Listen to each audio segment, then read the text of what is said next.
You're listening to the Full and Thriving podcast, a place where courageous women come to break free from food obsession, heal their relationship with their body, and strive to live a life that's present, lighthearted, and meaningful.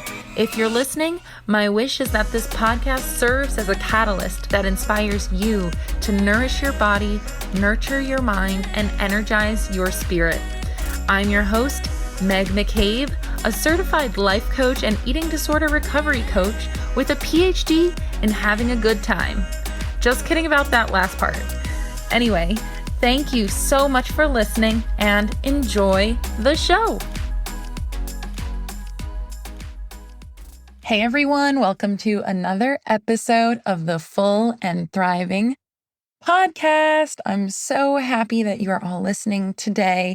And as always, I just want to say thank you so much for tuning in to hear all of this recovery content. Honestly, if you are filling your brain with recovery content, it is absolutely a really positive step towards recovery, because something you hear on this podcast or another podcast can change the way you approach your own recovery or even think about recovery. I know that I've been a huge podcast fan my entire life. Well, it feels like my entire life, but at least my adult life for a long time. And sometimes podcasts can really just put you in the best mood or shift something in your brain so that you change your behavior, right? Or feel inspired to take action or do something differently. So I, again, just want to say thank you guys for choosing this podcast as one to help you through life and recovery. So anyway, before I dive into this episode today, which will be outlining 6 steps to changing your eating disorder behaviors, I wanted to share a little life update with you. First of all, as you guys know, I am currently living at my parents' home this summer. It is a huge life transition for me as my lease in Denver ended in May. I ended a relationship. I put everything I have in storage. I spent at least the majority of the summer so far traveling, and I am now settling into a normal daily routine and getting into a work groove. And honestly, I feel very emotionally balanced and stabilized, no longer having this breakup in my face as it was a few months back. So I'm starting to feel a lot better and I'm feeling really focused. One thing I've started doing, which I wanted to share with all of you, is getting into Pinterest and using Pinterest as a tool to manifest my dream life, but not just manifest, but actually just get really clear on the type of life I want. Because I feel like this phase in my life is a chance for me to choose again and start fresh. So as you know, I'm considering where I want to live, the lifestyle I want. And with Pinterest, I'm kind of looking into the sort of home I want to create, the office space I want to create, my career, my future relationship, whenever that happens. And yeah, it's been so fun. I will get a cup of coffee with some hazelnut creamer in there. And usually I'll have breakfast first with my mom. She always loves to say good morning to me. So I'll have breakfast with her. Then I'll bring my coffee downstairs, snuggle up on the couch, and do like 15 to 20 minutes of this Pinterest visioning.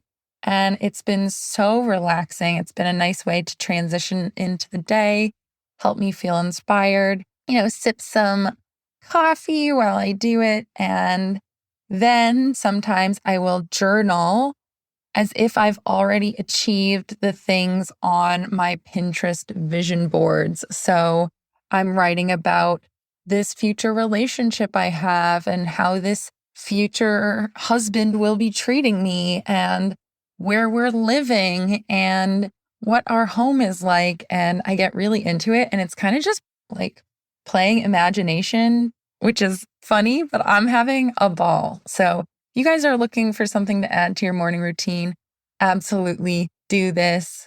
Do the Pinterest thing, the manifesting with your journal, and then I'll actually listen to some positive affirmations. I'm really setting myself up for just a great day. And I have a podcast episode a few episodes back with Merritt Elizabeth, another coach, and we talked about morning routines. So the main point of that episode was to say, don't make your routines super rigid.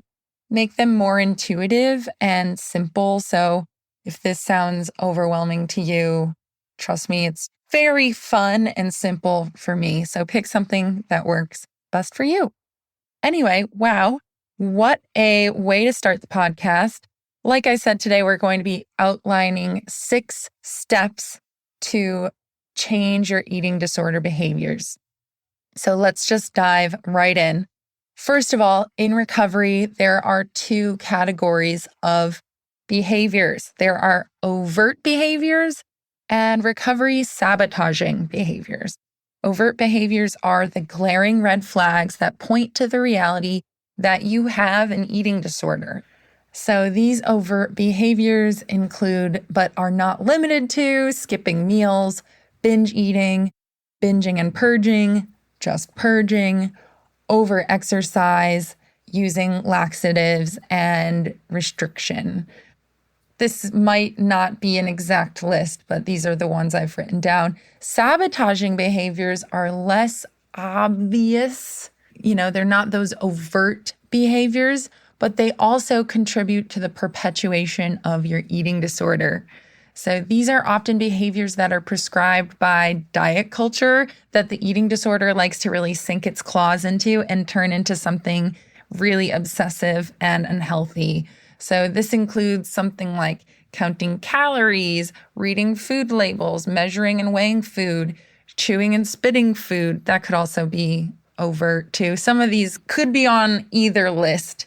Engaging in food rituals like only eating on small dishes, comparing your body to others, body checking, and also something like following toxic Instagram accounts. So I want you to take a moment and reflect on your overt and recovery sabotaging behaviors and think about how everything I'm about to share can relate to you potentially changing one or a few of these behaviors. So when I start working with someone, we typically start working to minimize and eventually eliminate the overt behaviors first. Depending on the sabotaging behavior, we might be able to tackle 1 or 2 of those simultaneously. It really depends on the person. For instance, you can work on stopping your overt behavior of over-exercise and excessive exercise while working to eliminate calorie counting at the same time. Anyway, to start, I recommend getting super clear on the behaviors you are doing to keep yourself stuck. The purpose of letting go of these behaviors is to help you become unstuck and become free. And once you are behavior free, it's a lot easier to break free completely from all of the mental stuff too. And I'm speaking from my specific experience here. So I recommend writing down all of your behaviors and get really honest with yourself here.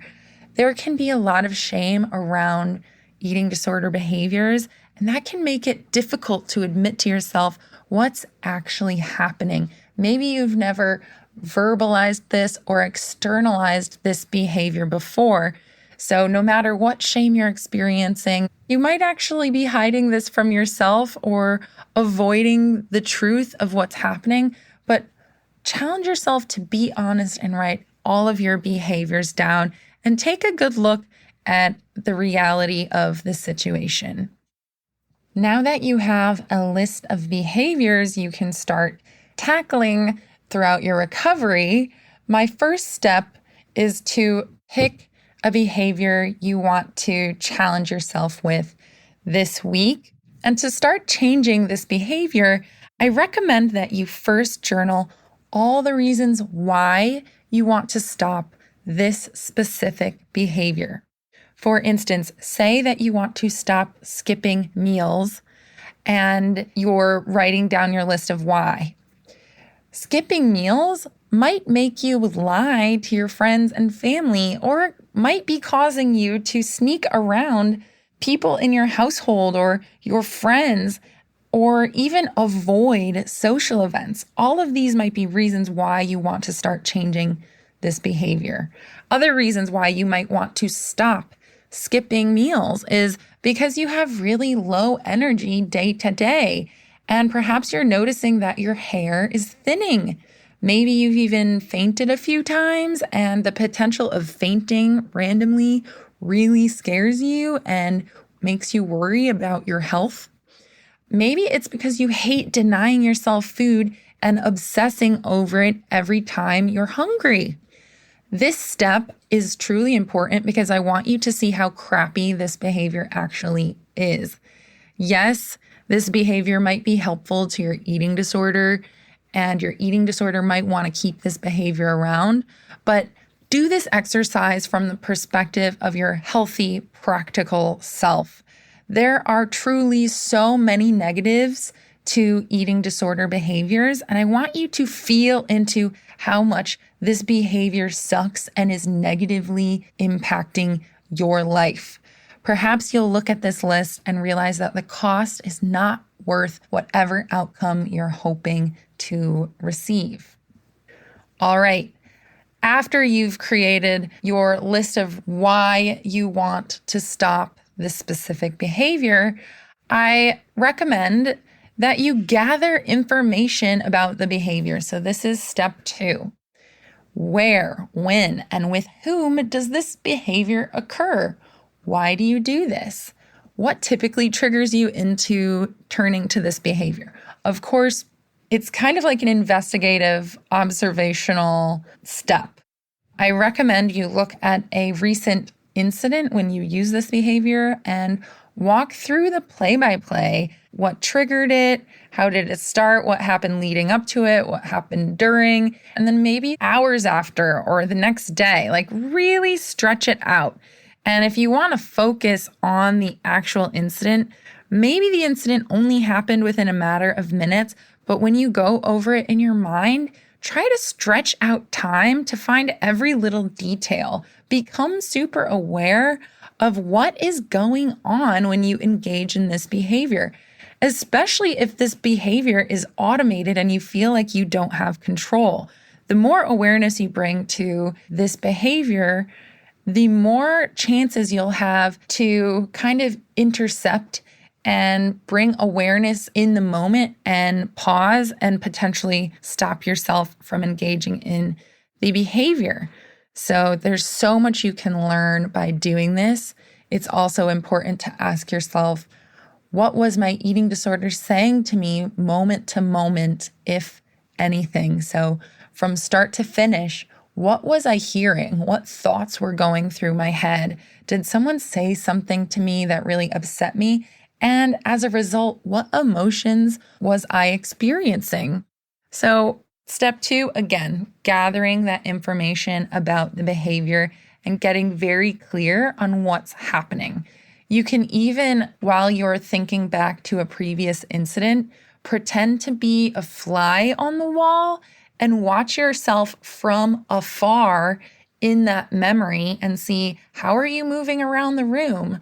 Are you being really antsy? Are you crying? Like, try to remove yourself from the situation if you need to and observe from afar. You can also gain a lot of information that way. All right, so step 3 to changing your eating disorder behaviors. Step 3 is track your behaviors for a week.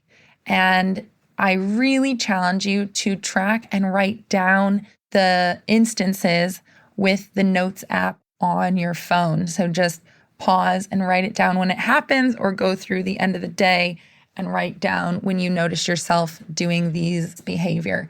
And this will help you build more awareness, first of all. But remember, the point of tracking is not also to change the behavior that week. Just give yourself the week to observe what is naturally happening. And maybe you will decrease the behavior naturally just by building awareness and having the intention to track the behavior. But really, the purpose of tracking is still to observe and learn about yourself and when, where, and with whom you are doing this.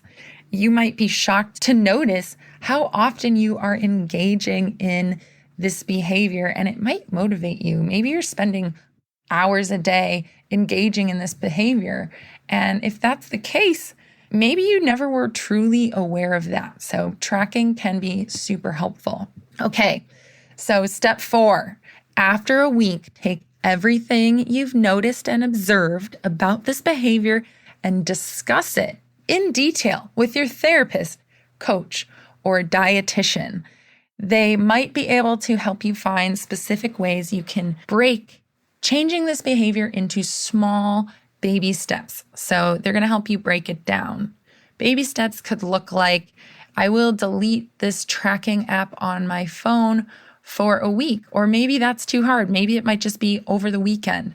Or a baby step could look like, I will buy more snacks to keep in the house so I don't restrict as much between meals, right? Or it could be, I will give my scale to my therapist so I don't obsess over numbers so much. Whatever your goal is, find that baby step, whatever that behavior is. You don't always have to stop cold turkey or go from 0 to 100. That can really cause burnout. The baby step method is really helpful and gradual, so you can continue to build tolerance and strength as you go, and even courage and motivation as you go. So remember, no changes have to be cold turkey or 0 to 100. Like, you should not be jumping from purging every single day, multiple times a day, to none. I mean, if you can do that, that is amazing. But remember, that might not happen. And I know our perfectionist brains want us to be recovered overnight. We want to just move through it. We have a level of urgency and impatience. But remember, patience to make these changes will really help you prevent burnout. So anyway, I went on a little tangent there, but remember, baby steps will be super helpful.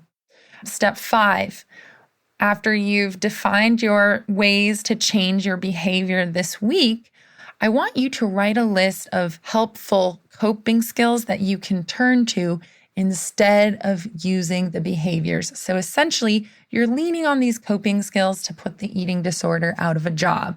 So remember here that coping skills will not feel as, quote, rewarding or, quote, maybe thrilling or exciting as the eating disorder behaviors might feel. The purpose of a coping skill is to make managing the emotions you're experiencing a bit easier to move through. So you still have to feel the emotions. Coping skills are just there to help the emotions feel more tolerable. And so if you're looking for a magic coping skill that helps you avoid your emotions, that is not a healthy coping skill. So examples of coping skills are things like maybe doodling, knitting, journaling, breath work, and of course, maybe calling a friend or reaching out for help. And remember that coping skills require trial and error. And sometimes a coping skill will work for you, and sometimes it might not be so helpful. So you really need a toolbox of multiple coping skills that you can turn to and pick. And it's like you can start picking the ones that feel the most appropriate for that point in time. It's really a skill that require self-awareness, right? They don't always magically work, and it's important to really seek to discover the ones that work for you. And I highly recommend practicing using coping skills when you are not extremely stressed out already. Start integrating coping skills into your life when you have low-level stress and anxiety, or even when you're stress-free, but just get in the habit and practice of turning to these things.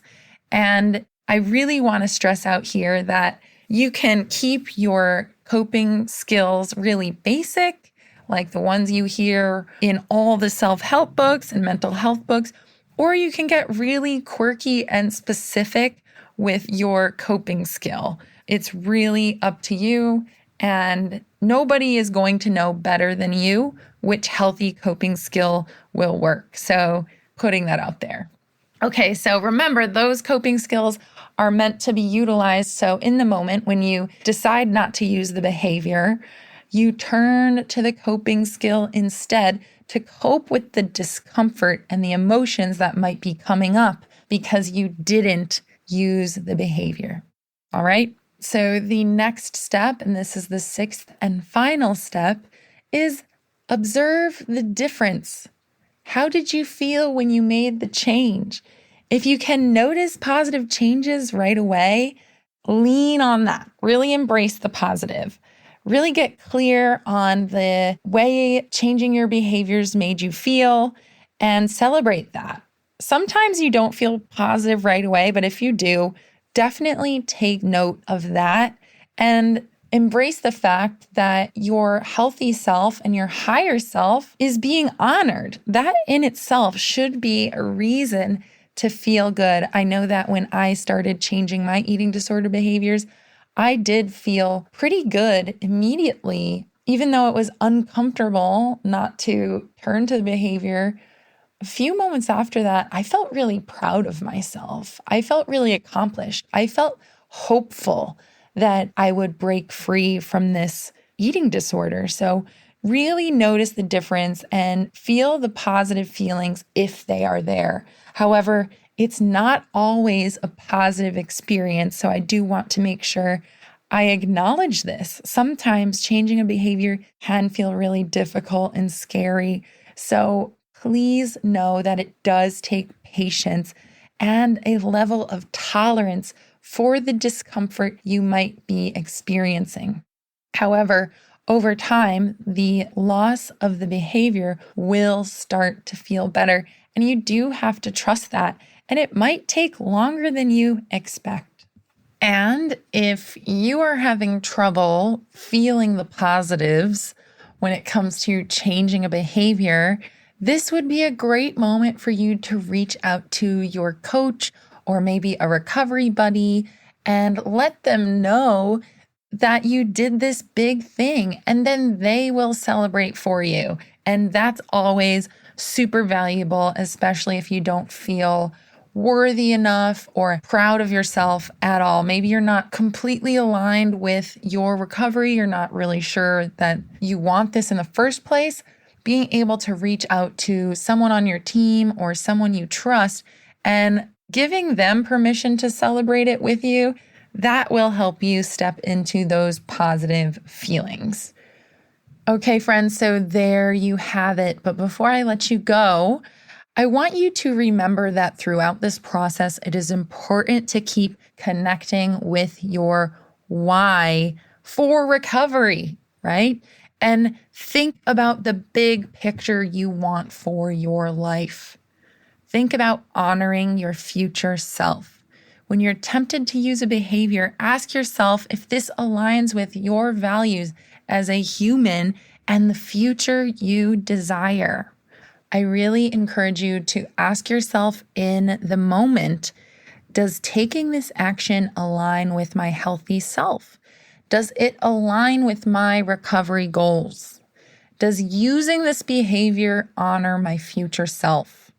And every time you take a moment to ask yourself this, you will increase your chances of not using the behavior because the answer is no. Using a behavior does not align with your healthy self.